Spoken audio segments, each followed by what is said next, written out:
Welcome to Indian Astro science.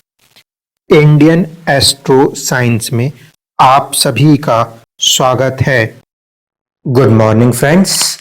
आज जो है हम एक कुंडली का साधारण सा एक एनालिसिस करेंगे और एक क्वेश्चन था जिसको लेकर हमने खोज शुरू करी थी।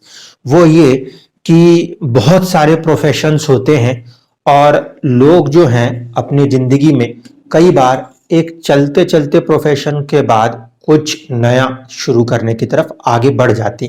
तो ऐसा क्यों होता होगा, उसके भी कुछ जवाब हमें खोजने थे और एक जनरल एनालिसिस में आपको दिखाऊंगा कि कैसे हम बता सकते हैं कि क्या चैलेंजेस रह सकते हैं किसी भी जातक या जातिका के जिंदगी में, जो कि कुंडली को ऊपर से देख के हम पता कर सकते हैं।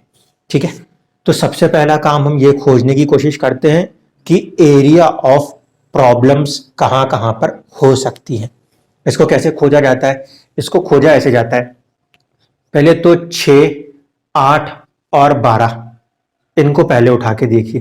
क्यों? क्योंकि इस पर्टिकुलर लगन कुंडली में हम हमेशा मानते हैं कोई भी स्वामी अपने घर से 6, 8 या 12 गया, वहां वहां पे चुनौतियां खड़ी होंगी। ठीक है, ये ना सिर्फ लागू होगा आपके भाव के स्वामी पर, बल्कि उस भाव में आने वाले जो मध्य के नक्षत्र हैं, जिसे हम मिड पॉइंट लॉर्ड कहते हैं या कस्पल लॉर्ड कहते हैं, उनके भी अगर वो अपने भाव से या अपने उस नक्षत्र पोजीशन से 6, 8, 12 जाएंगे, तब भी कहीं ना कहीं थोड़ा सा परेशान करेंगे। इसके अलावा जो ग्रह नीच राशिस्थ होंगे उसमें कुछ परेशानी देखने को आ सकती है। तो चलिए अब इस कुंडली के अंदर धीरे धीरे चीजों को लगाते हैं, थोड़ा सा समझने का कोशिश करेंगे। वीडियो थोड़ी लंबी हो जाए तो कोई घबराने की जरूरत नहीं, कम से कम आप ऊपर से अपनी कुंडलियों को एक तरीके से समझ सकोगे। यहाँ पे शुरू करें तो सबसे पहले हम देखते हैं फर्स्ट हाउस। फर्स्ट हाउस के मालिक हैं जुपिटर, गुरुदेव। ठीक है, गुरुदेव जो हैं उनकी स्थिति क्या है? वो अपने घर से एक घर आगे बैठे हैं। ठीक, गुरु का एक घर आगे बैठना कोई परेशानी नहीं, लेकिन गुरु जहां बैठे हैं वहां पे वो नीच राशिस्थ माने जाएंगे। अब यहाँ पे थोड़े थोड़े से लॉजिक्स की जरूरत पड़ती है। लॉजिक ये कहता है कि क्या जुपिटर अगर नीच है, मान लीजिए 10 नंबर की राशि में गया है, तो क्या यह खराब है? नहीं, ये खराब नहीं है।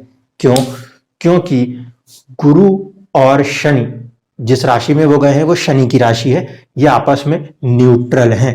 तो ये ना तो पॉजिटिव होगा ना ही नेगेटिव होगा। ये सैटर्न की राशि है, इसलिए इसके में जाना ना पॉजिटिव ना नेगेटिव। यहां पे ये कॉम्बिनेशन न्यूट्रल की तरह काम करेगा। ठीक है, इसके बाद हम देखते हैं बुध को, क्योंकि इस राशि में इसके साथ बुध भी जुड़ रहे हैं। बुध जो जुड़ रहे हैं वो भी शनि की राशि में गए हैं, तो शनि से उनका जो संबंध है वो भी न्यूट्रल है, इसीलिए बुध यहाँ पे डायरेक्टली कोई इंपैक्ट नहीं करेगा। लेकिन ये क्या होगा, इसको हम कंसिडर करेंगे एनिमी। अभी मैं कह रहा हूं कि ये न्यूट्रल है या दोस्त है, फिर भी मैं इसको एनिमी कह रहा हूं। यहां पे आपको समझना पड़ेगा ये क्यों होने वाला है, एक चीज। दूसरी चीज, ये है सूर्य और ये है शनि की राशि। ये नैसर्गिक दोस्त नहीं है, नैसर्गिक दुश्मन है, तात्कालिक भी दुश्मन है, इसीलिए ये प्रबल दुश्मन है। ये प्रबल दुश्मन है तो ये जो है ये बिटर एनिमी है, ये बिटर एनिमी है। ठीक है, अब आपको चीजें समझनी होंगी। इस भाव के अंदर गुरु जो कि नीच राशिस्थ दिख रहे हैं, बहुत सारे लोग गुरु को जिम्मेदार मानेंगे। गुरु का शनि से डायरेक्टली कोई दुश्मनी नहीं होती, नैसर्गिक रूप से वो आपस में न्यूट्रल है, ना दोस्त ना दुश्मन। तात्कालिक रूप से वो दुश्मन है, ठीक है, लेकिन वो अपने आप में गुरु क्योंकि एक पॉजिटिव सौम्य ग्रह है, वो बहुत जल्दी बुरा नहीं चाहते, इसलिए वो बुरा नहीं कर रहे। हो क्या रहा है अब देखें, बुध जो है वो शनि का दोस्त है। बुध शनि का दोस्त है, इसीलिए वहां पे एनिमी नहीं होगा। बुध शनि से दुश्मन होकर बैठ गया, ये थोड़ा सा एनिमिकल है, लेकिन ये भी न्यूट्रल कर देगा। बट बुध जो है वो सूर्य के साथ बैठा है, बुध सूर्य के साथ बैठेगा तो वो सूर्य की तरफ इंक्लाइंड हो जाएगा, क्योंकि बुध जो है जिसके साथ जुड़ता है बच्चा वो उसके तहत जुड़ जाता है। तो ये सूर्य और बुध का कॉम्बिनेशन में बुध जो है वो सूर्य का सपोर्ट करेगा, और सूर्य जो है वो शनि का वैसे भी दुश्मन है और यहाँ पे परस्पर दुश्मन है। इसीलिए हम यहाँ पे ऐसा देख सकते हैं या कह सकते हैं, ये कारक है किसका? फादर का। और दूसरी चीज कि ये फादर का कारक होने के साथ साथ इस भाव के अंदर उस भाव को भी क्या कर रहा है? खराब कर रहा है। तो घर के अंदर की जो परिस्थितियां हैं वो या तो फादर के कारण खराब हो जाएं, या फिर हम ये कह सकते हैं सूर्य है, सूर्य का दूसरा फैक्टर होता है ईगो या सेल्फ रिस्पेक्ट, उसको लेकर कहीं ना कहीं टकराव की स्थिति घर में बन सकती है, क्योंकि सूर्य यहाँ पे पहले भी दुश्मन और बाद में भी दुश्मन, दैट इज बिटर एनिमी। इस बिटर एनिमी को ये मर्क्यूरी सपोर्ट कर रहा है। Mercury is a Lord of 10th house, status and marriage, status and marriage. इसीलिए सेकंड भाव के अंदर अगर कोई बुरा प्रभाव कर रहा है तो वो सूर्य कर रहा है। यहाँ पे आपको सूर्य को कंट्रोल करना पड़ेगा, तब जाके ये सिचुएशन कंट्रोल हो सकती। ये ऊपर से एक चीज हुई। अब सेकंड हाउस के बारे में हमने स्टडी कर ली। सेकंड हाउस के जो लॉर्ड हैं वो शनिदेव है। अब शनिदेव यहाँ के लॉर्ड हैं और ये गलत भाव में चले गए। ठीक है, 6 8 12 मैंने शुरुआत में कहा था, 6 8 12 के हिसाब से देख लीजिए। यहाँ पर शनि जो है अपने से तो पंचम गया है, लेकिन अपने से तो पंचम गया है, लेकिन कुंडली के अंदर वो छठा भाव है। सर्विस में हेल्प करेगा, सेवा में हेल्प करेगा, लेकिन जो सेकंड हाउस का मैटर है, मनी के मैटर हो या फिर आपका फैमिली के अंदर का मैटर हो, एज ऑफ 36 शनि है, एज ऑफ 36 के अराउंड 33 से 36 में चुनौतियां खड़ी करके यहां से दुश्मनी करा देगा, क्योंकि ये क्या है? दुश्मन का घर। वहां पे कौन सा स्वामी गया है? सेकंड हाउस का लॉर्ड गया, तो वो कहीं ना कहीं रिलेशंस में नेगेटिविटी ला सकता है। हाँ, मनी मैटर्स के लिए थोड़ा पॉजिटिव होगा, लेकिन फिर भी कहीं ना कहीं वो एक संघर्ष करा सकता है, क्योंकि शनि है। ठीक है, थर्ड हाउस के लिए देखें, थर्ड हाउस खाली है, उसमें कोई ऐसा डायरेक्ट इंपैक्ट नहीं, केतु का एस्पेक्ट है। फोर्थ हाउस को देखें, फोर्थ हाउस का लॉर्ड होके जुपिटर नीच राशिस्थ है बट न्यूट्रल है, इसलिए वो चीज वहां तक है।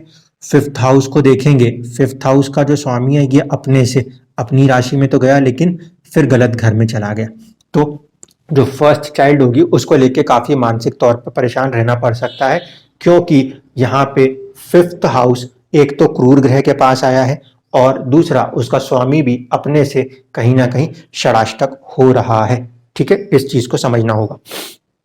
फिर बात करें सिक्स्थ हाउस। सिक्स्थ हाउस जो है ये संघर्ष को दिखाता है, इसका स्वामी खुद लगन में चला गया। ये जिंदगी में संघर्ष को दिखाने का एक आसान कॉम्बिनेशन है कि सिक्स्थ हाउस का लॉर्ड फर्स्ट हाउस के लॉर्ड के साथ या फर्स्ट हाउस के साथ कनेक्ट होना चाहिए, तो जिंदगी में संघर्ष आएगा, भले ही ये सौम्य ग्रह है, सौम्यता से दे या कठोरता से दे। ठीक है, लेकिन ये संघर्ष देगा, ये कॉम्बिनेशन यहां से यहां जाने के कारण। इसके बाद बात करते हैं, ये है आपका मैरिज वाला हाउस। मैरिज वाला हाउस जो है ये बुध के पास है और ये अपने भाव से फिर 8th हो गया है, इसलिए मैरिज में ये चुनौतियां करेगा। अब यहाँ पे केतु की मौजूदगी है इस भाव में, क्योंकि केतु मौजूद है तो यहाँ पे आपको थोड़ा समझना चाहिए। केतु का जहां कहीं भी बैठ जाए वो उस वाली चीज से क्या करता है? सेपरेट करता है, दूर हटाने का प्रयास करता है। ठीक है, ये वर्क कैसे करेगा? ये वर्क करेगा एक तो बुध की तरह, और दूसरा ये बैठा है गुरु के नक्षत्र में, तो ये काम करेगा गुरु की तरह। नक्षत्र में जिसके नक्षत्र में बैठा है वो गुरु, वो भी उससे गलत, और साथ साथ जहां राशि स्वामी है वो भी उससे गलत, इसीलिए ये एरिया और ज्यादा डिस्टर्बिंग होगा, काफी चैलेंजेस दे सकता है ये एरिया। ठीक है, प्रोफेशन के अंदर अभी मैं आपको लेकर आऊंगा तो मेरे को इसकी भी जरूरत पड़ेगी, मैं वो योगों को भी समझाऊंगा। ये हाउस खाली, ये हाउस खाली, ये भी हाउस खाली, इसमें कोई डायरेक्ट इंपैक्ट नहीं, इस पे और इस पे राहु की दृष्टि प्रभाव बस है। ठीक है, ये जो है ये हैप्पीनेस ऑफ द मैरिज है, हैप्पीनेस ऑफ द मैरिज का स्वामी चंद्रमा वो नीच राशिस्थ हो रहा है, इसलिए वहां पे भी चुनौतियां हैं।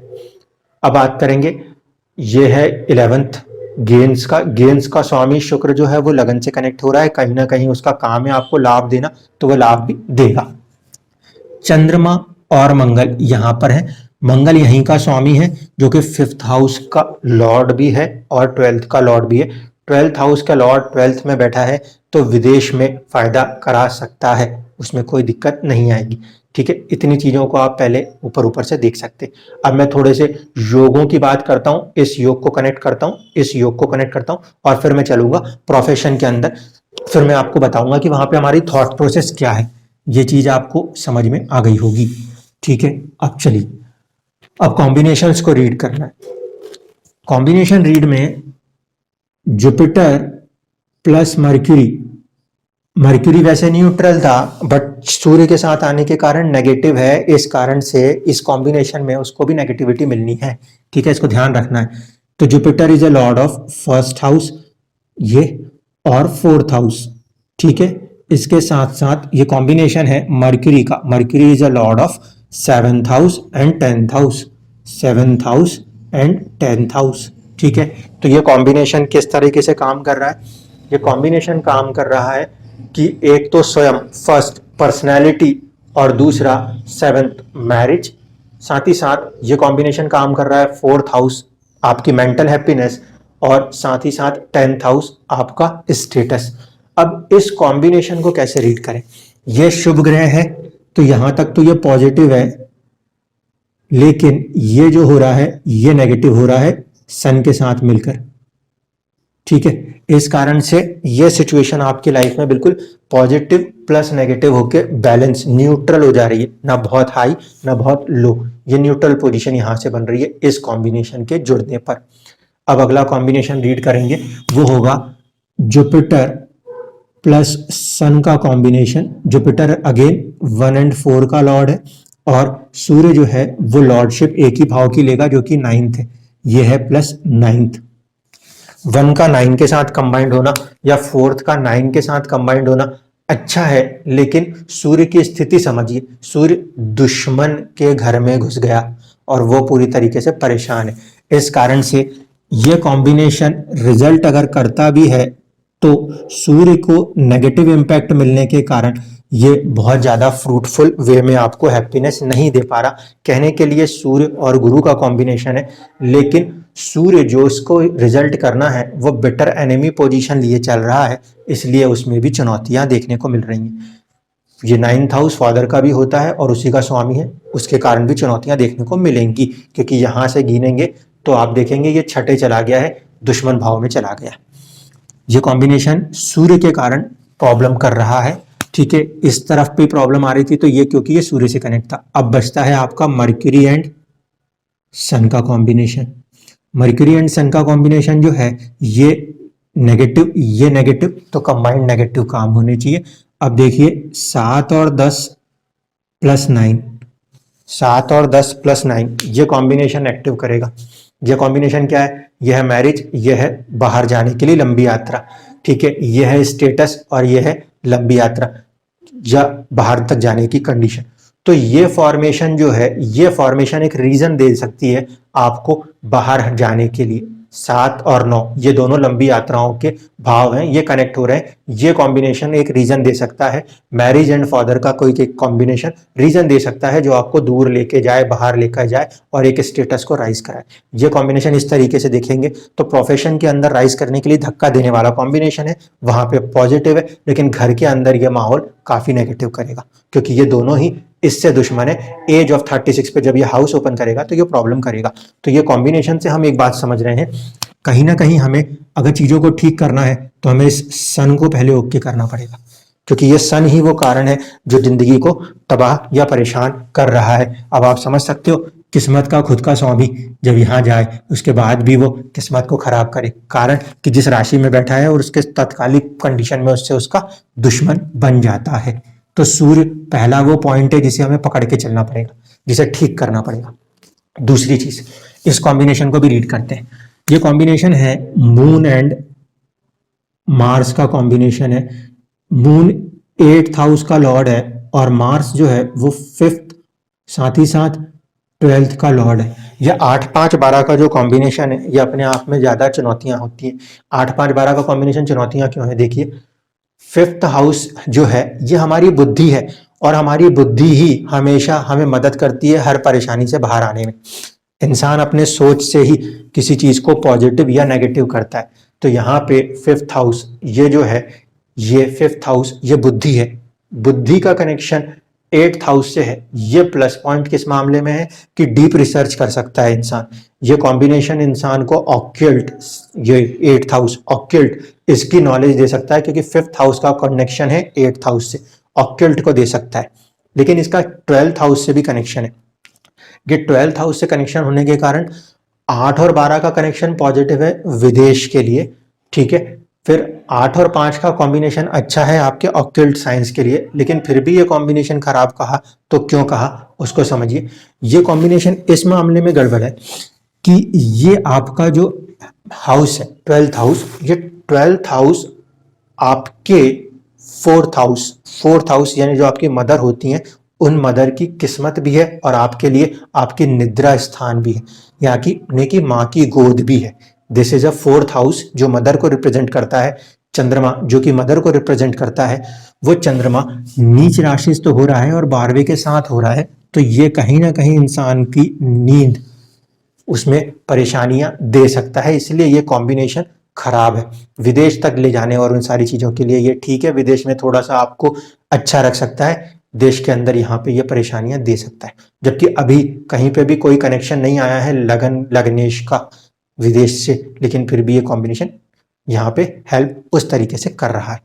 इस कॉम्बिनेशन को कहने की कोई जरूरत ही नहीं है क्योंकि इसमें 6th हाउस और 11th हाउस जुड़ रहे हैं। राहु उसके साथ जुड़ेगा तो राहु वर्क करेगा जुपिटर की तरह, और ये कॉम्बिनेशन जो है सडन राइज भी देगा और सडनली दुश्मन बनाएगा, सडनली राइज करेगा। ये कॉम्बिनेशन बहुत साधारण है। अब हम चलेंगे जो कि प्रोफेशन को हमें देखना है, क्योंकि हमारा लॉजिक ये कहता है हम वही चीज करना पसंद करते हैं जो हमारे दिमाग में हमें सही लगता है, और किसी भी प्रोफेशन के अंदर किसी भी काम को करने के लिए आप तब तक तैयार नहीं होते जब तक आपका मन और आपका दिमाग उसमें तैयार ना हो।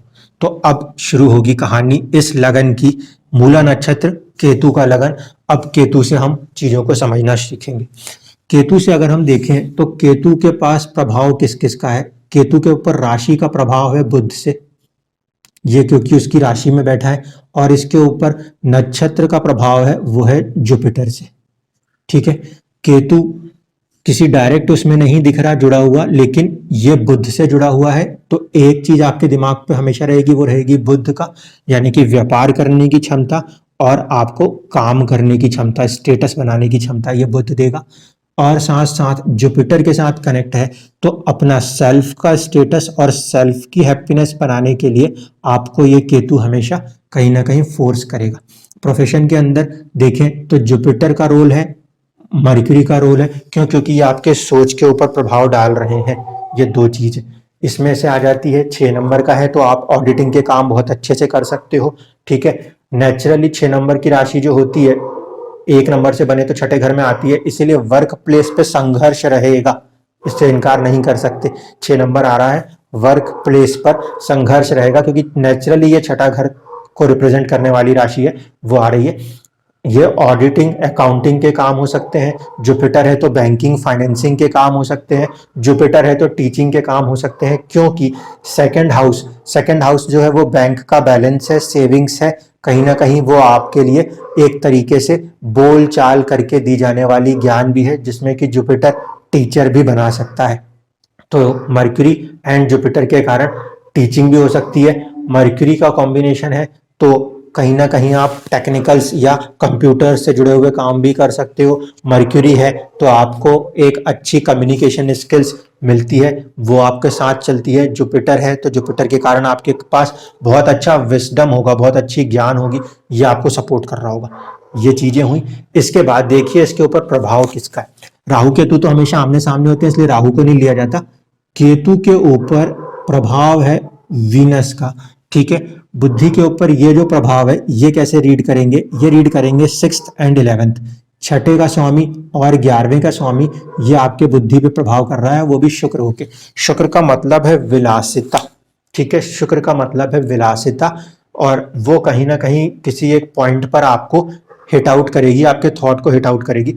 और वो 6 और 11 का स्वामी है। 6 मतलब संघर्ष परेशानी का घर होता है और 11 मतलब लाभ होता है। तो कहीं ना कहीं जब दशाएं चलती रहीं, मैं शनि वाला फैक्टर बाद में कनेक्ट करके समझाऊंगा कभी, जब दशाएं चलती रहीं तब आपको, जब मर्क्यूरी प्रोमिनेंट हुआ तो आपने कंप्यूटर्स के साथ जुड़ के काम किया, जब आपके लिए जुपिटर प्रोमिनेंट हुआ तो आपने कहीं ना कहीं टीचिंग्स के साथ काम किया। फिर जब मर्क्यूरी जुपिटर के दूसरे डोमेन के साथ मूवमेंट जब होती है गोचर तब हुआ, तब आप कहीं ना कहीं ऑडिटिंग के काम से जुड़े। जब ये वीनस एक्टिव हुआ उस समय आप कैसीनो जैसे कामों के साथ भी जुड़े। इस तरीके से ये हमारा थॉट प्रोसेस है। केतु त्याग की भावना, ये थॉट प्रोसेस है। इसके ऊपर इसके नक्षत्रों में बैठे हुए ग्रहों के जो प्रभाव आते हैं या इसके ऊपर जो प्रभाव आते हैं ये हमारे दिमाग पे आते हैं। जब वो दिमाग पे प्रभाव आता है वैसे ही हमें अपॉर्चुनिटी सराउंडिंग्स दशाओं के साथ मिल रही होती है, तब हम उस अपॉर्चुनिटी को कैच कर रहे होते हैं या छोड़ रहे होते हैं। कभी कोई किसी को नौकरी मिलती है लेकिन वो बोलता है नहीं मुझे इसमें नहीं जाना, तो वो मिलने के बाद भी छोड़ देता है, क्योंकि वो सब कुछ हमारी थॉट प्रोसेस है। तो यहाँ पे हम देख रहे हैं ये थॉट प्रोसेस है, ये थॉट प्रोसेस इन 3 ग्रहों से लेके चल रही है। उस पर ज्यादा प्रभाव अगर किसी का होगा तो वो राशि के स्वामी का ज्यादा प्रभाव होगा, क्योंकि उसने उसको अपने घर में शरण दी हुई है। दूसरा जो प्रभाव होता है वो होता है नक्षत्र, क्योंकि उसने अपने कमरे में शरण दी हुई है। इस कारण से गुरु और बुध का प्रभाव ज्यादा है, जो दोनों के दोनों फाइनेंस को दिखाते हैं। और ये संघर्ष प्रोफेशन में रहना 6 नंबर की राशि के कारण, और दूसरी चीज ऑडिटिंग से जुड़े हुए काम जो है वो यहाँ पे इस कारण से बनते हुए हमें नजर आते हैं। तो ये सारी चीजें आपके प्रोफेशंस में रही हैं, और ये सारी की सारी चीजें कहीं ना कहीं आपकी जिंदगी के अंदर इन कारणों से रही हैं। अब बात करूं उपाय की, तो उपाय ये, उस बुध को ठीक करने के लिए जरूरी है कि सूर्य ठीक हो। जब सूर्य ठीक होगा तो बुध सूर्य से जुड़ा है, बुध भी ठीक होगा। इसलिए सूर्य के उपाय को आपको करना चाहिए, ताकि सूर्य शांति बनाए। सूर्य शांति बनाएगा तो जिंदगी में सारी की सारी चुनौतियां जो है अपने आप ही खत्म होती जाएंगी। धन्यवाद।